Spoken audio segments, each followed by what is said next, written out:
नमस्कार, मी पंजाब डक. आज आहे 2 जुलै 2025 आणि माझ्या सोयाबीनच्या शेतामध्ये आणि या ठिकाणी सोयाबीन खुरपणी चालू आहे. तर सर्व शेतकऱ्याला सांगू इच्छितो, सोयाबीन ज्याला सोयाबीनला उतार काढायचा आहे तर त्यांनी सोयाबीन खुरपली पाहिजे, आणि ज्याला उतार कमी काढायचा त्यांनी तणनाशक मारायचं, आणि ज्याला त्यांच्यापेक्षा कमी काढायचा उतार त्यांना कोळपायची, आणि ज्याला जास्त उतार काढायचं त्यांना खुरपावं लागते. म्हणून हे माझ्या शेतामध्ये सोयाबीन खुरपणं चालू आहे. आष्टी भागातील लेबर आणलेले आहेत, आणि या ठिकाणी शेतकऱ्याला या ठिकाणी अंदाज देणार आहे. राज्यात आज आहे 1 जुलै. 1, 2, 3 जुलै दरम्यान राज्यात भाग बदलत पूर्व विदर्भ, पश्चिम विदर्भ, मराठवाड्यामध्ये 6 आणि 5 11 जिल्ह्यात पूर्व आणि पश्चिम विदर्भ भाग बदलत पाऊस पडणार आहे. मराठवाड्यात देखील पडणार आहे.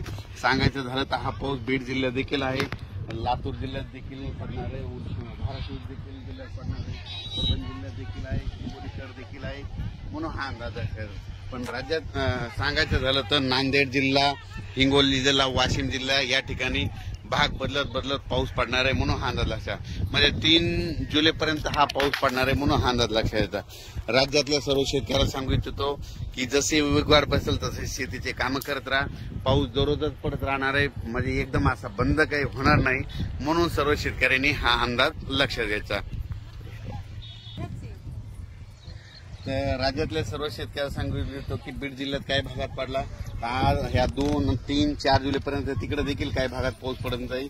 त्याच्यानंतर नगर जिल्ह्यात देखील आज बऱ्याच ठिकाणी पाऊस पडत जाईल.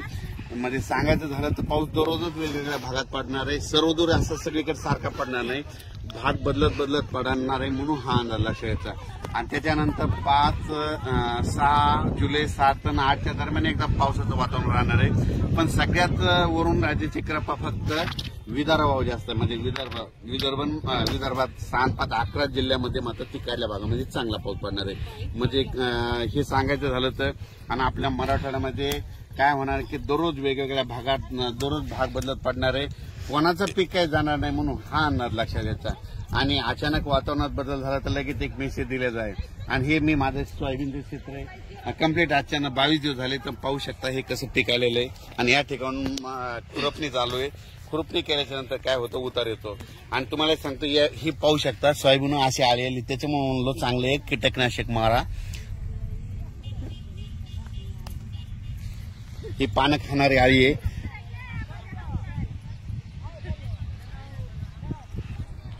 तर त्या आळीबद्दल एक चांगलं कंपनीचं कीटकनाशक मारत, त्याच्यामुळे कंट्रोल होईल नसता पानं खाणारी ती आळी आहे. म्हणून हे सगळ्यांनी लक्ष द्यायचं. पण राज्यात मात्र कोकण पट्टीतला घाटमाथ्यावरला पाऊस ते मात्र चालूच राहणार आहे. त्यांनी द्राक्ष बागायतदारांनी तुम्ही तुमच्या फवारणीचा तयारी ठेवा, कारण की तुमचा पाऊस काय बंद होणार नाही.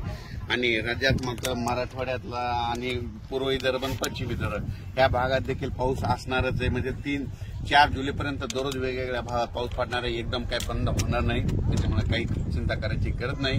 पण राज्यात सगळ्यात जास्त वरून राज्याची कृपा फक्त विदर्भावर जास्त आहे. म्हणजे 6 आणि 5 11 जिल्ह्यामध्ये पाऊस चालूच राहणार आहे. त्यांना एक विनंती की तुम्ही जसं वेळ भेटेल तुम्ही तसे वापसा झाली तशी तुम्ही तुमच्या पेरणी करा.